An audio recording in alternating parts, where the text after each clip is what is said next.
आप देख रहे हैं जी हम ऑथेंटिक रिएक्शन यूट्यूब चैनल, आपका हमारे चैनल पर स्वागत है। वेलकम, नमस्ते। अगर आप देखना चाहते हैं इसी तरह की ऑथेंटिक रिएक्शन वीडियो तो आप हमारा चैनल जरूर सब्सक्राइब करें, लाइक करें, शेयर करें, यूं ही अपना प्यार दिखाते रहें। चलो देखते हैं पहले मंदिर की वीडियो, कैलाश मंदिर देखते हैं वीडियो और देते हैं अपना रिएक्शन। क्या कैलाश मंदिर को एलियंस ने बनाया था? यस। नहीं भाई, कोई एलियंस नहीं आए थे। ये तो हमारे एंसेस्टर्स ही थे, जिनकी इंजीनियरिंग और टेक्नोलॉजी की समझ वेस्टर्न हिस्टोरियंस और आर्किटेक्ट्स को आज भी हजम नहीं हो पा रही है।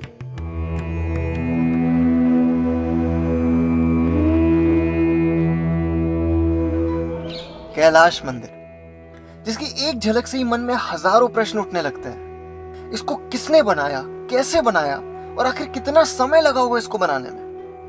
और आखिर कौन था जो पूरी तरह से इसे नष्ट करने का प्रयास कर रहा था?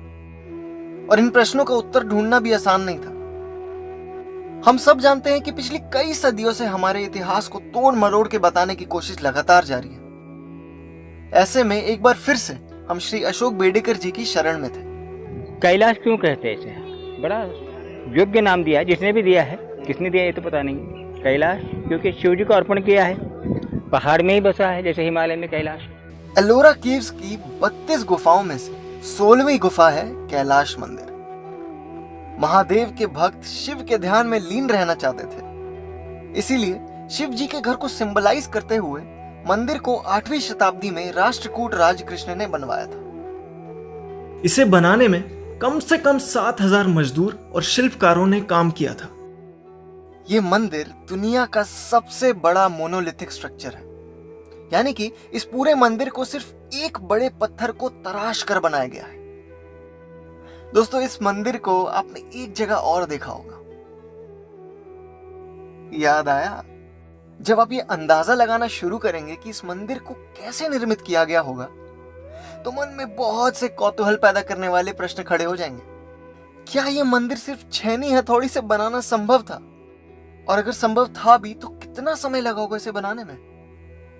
एक और गौर करने वाली बात यह है कि इसे बनाने में अगर कोई छोटी सी भी गलती हो तो उसे सुधारा नहीं जा सकता। वो एक छोटी सी गलती मंदिर की भव्यता को खराब कर सकती है। एक छोटी सी गलती और आपका पूरा मंदिर फिर से शुरू करना पड़ सकता था। इंस्पेक्शन के बाद पता चलता है कि इस पूरे स्ट्रक्चर में प्रॉपर सिमेट्री है और कोई छोटी सी भी गलती नहीं है। पूरा स्ट्रक्चर मंदिर के दिए वास्तुशास्त्र पे सटीक बैठता है। एक्सपर्ट की समझ से इस मंदिर को शिखर से तराशना शुरू किया गया था।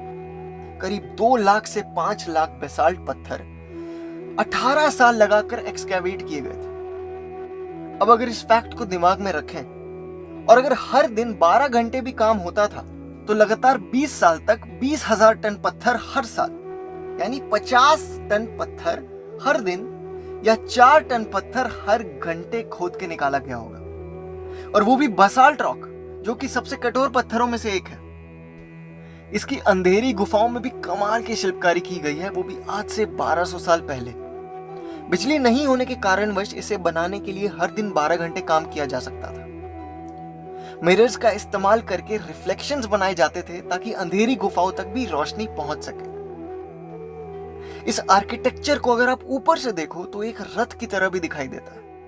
इस मंदिर को दूर से देखकर ही हमें इसकी भव्यता का एहसास हो रहा था, लेकिन पास जाकर जब बेडेकर जी ने इस पर हुई शिल्पकारियों का मतलब बताया तो हम दंग रह गए। इस पूरे मंदिर का एक भाग रामायण और एक भाग महाभारत की घटनाओं को दर्शाता है, और उनके बीचों बीच मंदिर के गर्भगृह में शिवलिंग। इस मंदिर की सुरक्षा में दोनों तरफ खड़े हैं 2 द्वारपाल के रूप में हाथी, जिन्हें हिंदू धर्म में बहुत ही ऑस्पिशियस माना जाता है। इस मंदिर के इर्द गिर्द शिव के कई रूप और उनकी प्रतिमाएं हैं, जो शिव जी के अलग अलग विचारों को दर्शाती है, जैसे कि ये जो विवाह का दृश्य है, इसे कल्याण सुंदर मूर्ति कहा जाता है। यहाँ आप विवाह का दृश्य देखिए, शिव और पार्वती का विवाह है। बड़ा स्वाभाविक है, एक वधू का शर्माना, और वधू शर्मा कर अपने पति की और भावी पति की ओर नहीं देख रही है। पैर से आपको दिखाई देगा कि दूसरे पैर को मसल रही है। उसने बहुत सारे अलंकार धारण किए हैं। पैर में 2 पायल होने चाहिए नहीं, आजकल तो एक फैशन है, एक पैर में होता है, पर यहाँ 2 पैर में पायल होने चाहिए। एक ही पैर में इसलिए अंकित बताया है कि वो वो जितनी जल्दी हो विवाह उतनी जल्दी संपन्न करना चाह रहे थे, कि उसके पिता जो हिमवंत थे उसकी अनुमति उनकी अनुमति नहीं थी, तो इसीलिए वो शादी जल्द से जल्द निपटाना चाहते। और उसी गड़बड़ में उसने और एक गलती की है, पाणी ग्रहण होता है, 7 फेरे लगाए जाते, तो यहाँ वर का हाथ में लिया, जबकि वर ने वधू का हाथ में लेकर ये शुरुआत करनी चाहिए। तो शिव जी उसके कंधों पर हाथ रखकर कह रहे कि घबराओ नहीं, सब कुछ अच्छा होगा, ये धीरे दे रहे, धैर्य दे रहे। और यहाँ आप ब्रह्मा देव को देखेंगे, ब्रह्मा ने जो शिव और पार्वती का विवाह रचाया था, ये ब्रह्मा ने शादी से पहले पटाया था हिमवन को कि योग्य वर है शिव जी, पर भी हिमवन का कहना है कि नहीं, मुझे नहीं चाहिए। खैर, कुमार संभवम नाम का जो नाटक है कवि कालिदास का, उसमें बड़ा सुंदर वर्णन किया गया है। यहाँ भगवान शिव अंधकासुर का वध कर रहे। अंधकासुर नाम के राक्षस को ऐसे वरदान प्राप्त हुआ था कि उसके खून का कोई भी कतरा, कोई भी बूंद जमीन पे गिर जाएगा और एक रात। एग्जैक्टली। तो यहाँ शिव भगवान से मारकर सूरज को ले जा रहे, ताकि सूरज की गर्मी से पूरा खून जल जाए, खून जमीन पर टपकना नहीं, इसके इनके हाथ में पात्र है। अब अंधकासुर फिर भी खुश है, हाथ जोड़कर धन्यवाद दे रहा है। क्यों? उसे मोक्ष प्राप्ति होने वाली है, भगवान के हाथ से मुक्ति होनी है, तो मोक्ष प्राप्त होना ही होना है। अंधकासुर है अंधकार का प्रतीक। अंधकार किसका है? किस चीज का है? अज्ञान का। ले कहाँ जा रहे सूरज की ओर? हम ज्ञान को प्रकाश मानते हैं, तो झगड़ा ज्ञान और अज्ञान के विषय। यहाँ देखिए, शिव जी का एक रूप है, बहुत ज्यादा ज्ञात नहीं है, उन्हें कहते हैं लकुलेश शिव। लकुलेश शिव, लकुलेश शिव, लकुलेश शिव। लकुलेश शिव के हाथ में क्या होती है? गदा होती है और घंटी होती है, और ये नग्न अवस्था में होती है मूर्ति। ये क्या कहते हैं? लकुलेश शिव को मानने वाले कोने में नाथ संप्रदाय के लोग। अच्छा, नाथ योगी आदित्यनाथ नाथ संप्रदाय वाले को। ऐसी कई मूर्तियां इस पूरे मंदिर में कोई ना कोई कथा कह रही है। भगवान विष्णु को अगर आप देखेंगे तो पाएंगे कि वो बहुत ही लग्जूरियस अवतार में सोने का मुकुट, गदा और हार के साथ दिखाई देते हैं। वहीं महादेव बहुत ही सरल रूप में दिखाई देते हैं, बाघ की खाल और बदन पे भभूत। इसीलिए कैलाश मंदिर के प्रांगण में तो आपको बहुत सी मूर्तियां दिखेंगी, पर मंदिर के गर्भगृह में आपको सजावट के नाम पर बहुत कम ही मूर्तियां और पेंटिंग्स दिखेंगी। क्या आप कल्पना कर सकते हैं कि इस मंदिर में इतनी सारी मूर्तियां बनाने की क्या आवश्यकता रही होगी? मंदिर हमेशा से ज्ञान का केंद्र रहे हैं।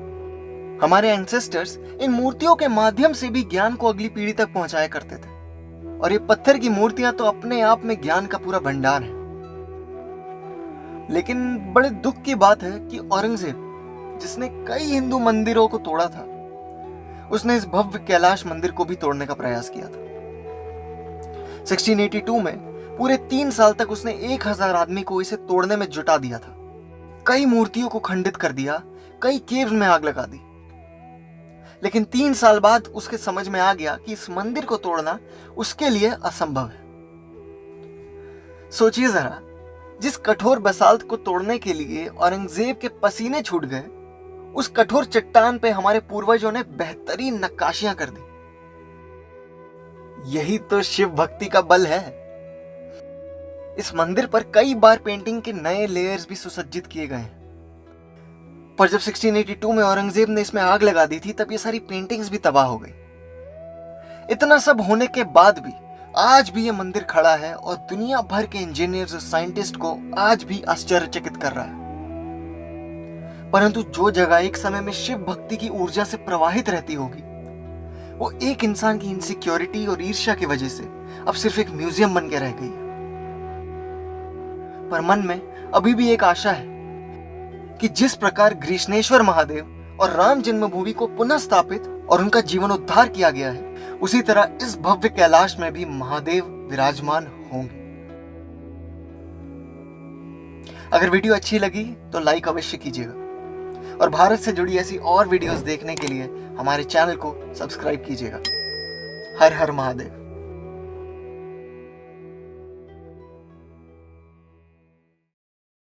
ये वीडियो होगी ख़त्म। तो यकूब भाई, कैलाश नाथ जो मंदिर है, मैं ये तो नहीं जानता कि ये जो उन्होंने बताया है कि 8000 साल पुराना मंदिर है, ये रिसर्च भी बता सकती है। मैं तो इस पर ये बात करना चाहूँगा कि जो इस पर मूर्ति बनाई गई है और जितनी तादाद में बनाई गई, एक पत्थर को तराश के उसमें एक मंदिर बनाना, मैं तो कहता हूँ एक मूर्ति बनाने में भाई सालों लग जाते हैं। उसमें भाई लाखों की तादाद में मूर्तियां बनाई गई हैं और इतनी प्यारी प्यारी उसमें कारीगरी की गई है। वाज़िया नजर आ रहा है ये मैं कहता हूँ बंदे की शक्ल है या औरत की शक्ल है, ये हाथी की शक्ल है या किसका, वाज़िया नजर आ रहा भाई है। हैरान हो जाता है आदमी कि इस पर कितनी मेहनत होगी। इतना पुराना होने के बावजूद भी आज भी वो असली शक्ल में भाई कैसे वो है यार? भाई है ही पत्थर पे, वो उसको क्या खराश आनी, एक पत्थर के बीच में से उन्होंने तराशा हुआ है। गुलजार मैं तो कहता हूँ माइंड ब्लोइंग, मेरी सोच इधर खत्म हो खत्म गई है हो कि उस जाती वक्त है। में ये किस तरह, क्या इंजीनियर टेक्नोलॉजी यार। उस वक्त जो भी इतना कोई पत्थर काटा टेक्नोलॉजी, गया था गुलजार, वो किस मशीनरी के साथ उस दौर में काटा, वो भाई जो यही जो तो- काटा गया पत्थर वो कहाँ गया? भाई यही तो दिमाग फारग हो जाता है कि भाई इतनी खूबसूरत और इतना कारीगरी और पुराने अब वक्त देख में ले, कोई इंजीनियरिंग नहीं, कोई चीज नहीं है, उस वक्त ये काम हुआ है। गुलजार भी आप वही देख ले, वो आगे सुरंगों में वो उन्होंने उधर भी मतलब के तराशे हुए हैं पत्थर। उस वक्त लाइट का कोई नामो लाइट निशान नहीं। नहीं था, क्या कोई ऐसी टेक्नोलॉजी नहीं थी या उस वक्त। लाइट वाला भाई सीन ये भी था। कोई नहीं रिसर्च था। मैं अपने व्यूवर से पूछना चाहता हूँ, ये भी कोई रिसर्च है कि ये मंदिर कितने सालों में बना है? और ये पत्थर मैं- काटा गया वो कहाँ फेंका? 20,000 टन के 50,000 टन बताया जा रहा था, वो कहाँ चला वो भाई गया? मंदिर कहाँ, बन किस सकता- चीज को रख के वो लेके भाई गए? मंदिर बन सकता कितने है, सालों में बना? देखो भाई मंदिर बन सकता है तो वो पत्थर भी उठा सकते हैं, वो ऐसी तो बात है ना नहीं है। यार, वो तो है, मानते हैं वो हम ये रिसर्च खत्म हो जाती है कि ये ऐसी कारीगरी, मैं कहता हूँ कितने हजारों, एक ताजमहल बनाने में पता नहीं कितने वो तो साल आपकी लगे, बात है। कितने मजदूर लगे यार थे। वो तो आपकी बात एक है, थोड़ी सी वो तो है। बिल्डिंग इतनी बड़ी बड़ी बिल्डिंग नहीं थी, वक्त तो उधर भी और लगा ये है। एक पत्थर से, पहाड़ से एक मंदिर बनाना और उसमें इतनी प्यारी कारीगरी करना, भाई हैरान हो जाता है आदमी हाँ, भाई भाई देख साहब, कर। बंदे की सोच जो खत्म- कारीगरी है ना खत्म हो गई। उसकी तारीफ जितनी की जाए भाई वो है काम।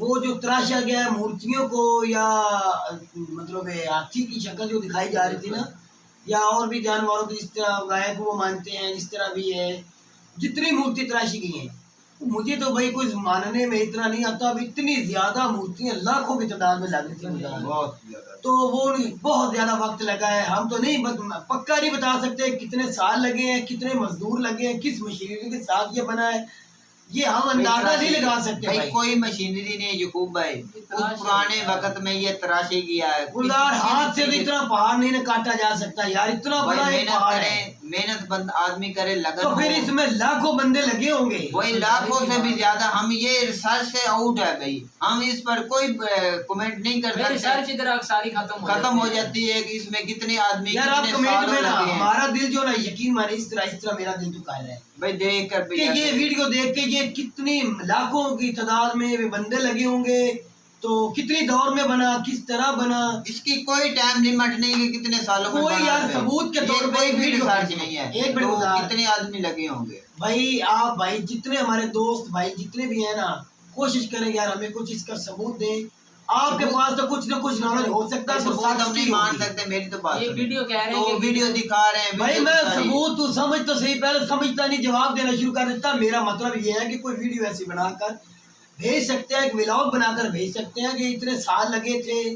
कुछ रिसर्च किसी इंडियन ने की होगी ना, या बाहर की कंट्री से आकर किसी ने की होगी, इंडियन के साथ मिलके कुछ ना कुछ तो जरूर किया होगा। आप हमें वो एक व्लॉग दिखाएंगे यार, हमें भी मानने को दिल करे, हम भी ये देख के और ये पता चले कितने मजदूर लगे थे, कितना वक्त लगा था, तो किस तरह ये तराशा गया। ये को भाई हम कमाल ये की बोल है, सकते ये हैं कैलाश भाई, मंदिर जो हम है ना, ये बोल सकते हैं कि इसकी जो रिसर्च हुई है कि इसको कितने टाइम में बनाया गया, वही मैं कह रहा हूँ, और कुछ ना कुछ तो वही है। कितनी इसमें मजदूर लगे मेहनत कितनी और कितनी मेहनत, ऐसी बातें लेकिन कि आप हमें नहीं हमें पता, बता हमें नहीं सकते हैं, पता। हमारे नॉलेज में और इजाफा होगा। और ये मैं कहता हूँ आउट क्लास है भाई, ऐसा मंदिर बनाने एक में अच्छा और ऑथेंटिक व्लॉग भाई हम चाहते हैं, अगर कोई भाई सुन रहा है ना, जितने भी सुन रहे हैं, वो बनाकर कोई ना कोई जरूर यार भेजे लिंक। चलें जी, ये था हमारा पॉइंट ऑफ व्यू। अगर वीडियो अच्छी लगे तो लाइक कीजिएगा, चैनल सब्सक्राइब कीजिएगा। मिलते हैं अगली वीडियो में, तब तक के लिए अल्लाह।